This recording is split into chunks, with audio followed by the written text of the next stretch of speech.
Buen día para todos, bienvenidos a la clase de matemáticas. En esta oportunidad hablaremos de los números fraccionarios. Iniciando nuestro tercer periodo, recuerden que les habla la profesora Sandra Oviedo. Entonces vamos a mirar primero por qué existen los números fraccionarios. Y yo los voy a invitar a que miremos, este es uno de los lados de una regla. Y si nosotros nos damos cuenta, empieza el conteo a partir de 0, ¿cierto? De 0 a 1, de 1 a 2, de 2 a 3 y así sucesivamente. Estos números que vemos acá son conocidos como números enteros. Pero ¿qué pasa con estas distancias que hay acá? Pues estas distancias son las que hacen que hayan los números fraccionarios. Porque resulta que para llegar de 0 a 1, tenemos que pasar primero por 0.1, 0.2, 0.3, 0.4, 0.5 y así sucesivamente hasta que llegamos a 0.9 y tocamos el 1. Y acá nuevamente repetimos 1, 1.1, 1.2, 1.3, 1.4, 1.5 que sería la mitad y así hasta llegar al 1.9 y luego nombramos al 2. Entonces, esos números fraccionarios están ahí porque resulta que estas distancias yo las puedo dividir en 10 partes iguales como cuando veíamos las medidas de longitud, pero también las puedo dividir hasta en 100 o 1000 partes iguales. Más adelante se van a dar cuenta cómo es este proceso con los números decimales. Entonces, por eso existen los números fraccionarios. Los podemos mirar acá. Este segmento de 0 a 1 yo lo representé acá en esta recta. Y entonces decimos que del 0 al 1 hay 10 cuadritos o 10 distancias, donde la mitad sería el 5, pero no es 5 exactamente, sino 0.5 en este caso, ¿cierto? ¿Qué quiere decir?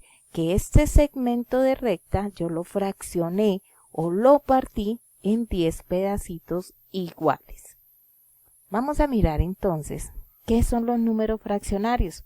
Son llamados también números quebrados. Son expresiones numéricas que relacionan las partes iguales en que se divide un todo. Uy, ¿cómo así? Expresiones numéricas. Pues la expresión numérica es esta. En este caso, un sexto. Eso es una expresión numérica. Ya no vamos a escribir los números enteros como están acá. Como vamos a hablar de números fraccionarios, los vamos a representar de esta forma. Y dice que relacionan las partes iguales en que se divide un todo. ¿Cuál sería el todo acá? El todo sería la torta. La torta que está partida en ¿cuántas partes iguales? Pues si yo las cuento acá, las partes iguales serían 6 partes. Ese todo que es la torta, esa unidad que es la torta, la partimos en 6 partes. ¿Y qué pasó? El niño tomó una de esas partes y ese es el número que va aquí arriba. Cada una de esas partes tiene un nombre. Entonces miremos que el número fraccionario tiene un numerador y un denominador. Numerador y denominador que está separado por una línea horizontal.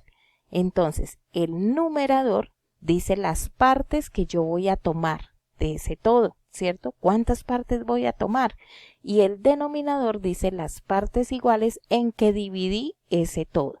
Ese todo en este caso, pues, es la torta. Y si yo digo cuál sería el todo de 0 a 1, pues son 10 partes iguales, ¿cierto? Son 10 partes iguales. Entonces, miremos acá. ¿Cómo vamos a leer esos números fraccionarios? El numerador yo lo voy a nombrar siempre como he nombrado y como he conocido los números hasta ahora. 1, 2, 3, 4, 5, 6, 7, 8, 9, 10 y así sucesivamente. El que cambia es el denominador. Y entonces cuando en el denominador, como en este caso es un 2, yo voy a decir que tengo 5 medios, ¿cierto?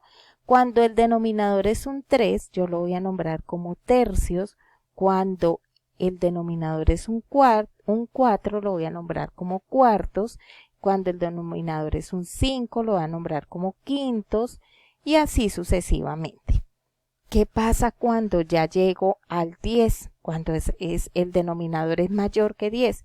pues simplemente le voy a agregar la terminación avos, como está aquí, 10 onceavos. 10 es el numerador, lo nombro común y corriente, y 11, simplemente nombro el 11 y le agrego la terminación avos. Es muy importante que aprendamos a leer bien los fraccionarios. Aquí miremos entonces estos ejemplos. Aquí nos están dando la representación gráfica, la expresión numérica y cómo lo nombramos, ¿cierto? Entonces, ¿cuál es el todo? El todo es esta torta que está partida en cuántos pedazos. Mire, en 2. El denominador me dice en cuántas partes iguales se partió este círculo. ¿Y cuántas tomó? Una. Miren, es la parte coloreada. ¿Cómo se lee? Un medio. Recordemos que acá esta tabla me dice que el 2 en el denominador lo leo como medio. Ahora acá, ¿en cuántas partes iguales se partió este pentágono? En 10 partes. Aquí me lo está diciendo. Y tomó 6. Mírenlo. Entonces, ¿cómo se lee? 6 décimos. ¿Listo? Ahora miremos acá, esta expresión mucho más grande. Este rectángulo está partido en 12 partes iguales. ¿Cuántos tomó? 4. Entonces se lee 4 doceavos. Vamos a mirar qué clases de fracciones podemos encontrar. Lo vamos a mirar mediante un ejemplo. En la fiesta del cumpleaños en la fiesta del cumpleaños número 10 de Juliana, partieron la torta en 12 tajadas iguales y comieron 7 personas. Entonces, acomodemos primero la expresión numérica. ¿Cuál es la expresión numérica? Pues el fraccionario como tal. Entonces, ¿en cuántas partes partieron la torta? En 12 partes iguales. ¿Cuántas se comieron? 7, ¿cierto? Habían 7 personas y a esas 7 personas les repartieron torta. 12 partes iguales en que partieron la torta y tomaron 7. ¿Cómo lo hago yo gráficamente? Entonces, vamos a hacerlo de esta forma. Aquí ya repartimos torta para 4 personas. Entonces lo vamos a sombrear, ¿cierto? Y partimos otras 3. ¿Cuántos trozos quedaron sin repartir? Pues entonces quedaron 5 trozos sin repartir. En esta fracción, Juliana no tuvo ningún problema. Llegaron 7 invitados y ella había partido la torta en 12 pedazos. Ahí no tiene inconveniente Juliana para repartir su torta. Pero miremos este caso. Dice, en la fiesta del cumpleaños número 10 de Fernando, partieron la torta en 12 tajadas iguales, igual que la de Juliana. Pero pasó algo. Resulta que a Juliana le llegaron 15 personas que comieron torta. Una opción sería que ella partiera esas tajadas en otras 2 partes, ¿cierto? Pero resulta que ella no quiere dar pedacitos de torta tan pequeños. Entonces ella tendrá que aplicar otra opción. ¿Cuál sería la otra opción? Tener otra torta, ¿cierto? Entonces vamos a mirar dónde podemos acomodar la otra torta de Juliana. Aquí ella ya compró otra torta. Entonces miremos. ¿Qué pasó acá? Ella partió la torta en 12 pedazos. Ya me están diciendo que esa torta está partida en 12 pedazos, pero que ella repartió 15 pedazos. Muy bien. Entonces, ella repartió la primera torta toda completica. Y de esta torta, pues si aquí ya repartió 12, de esta torta solamente repartirá 3 trozos. Listo. Entonces, ¿qué quiere decir eso? Que ella necesitó más de la unidad, necesitó más de una torta. Y eso nos da a nosotros para clasificar las fracciones entre propias e impropias.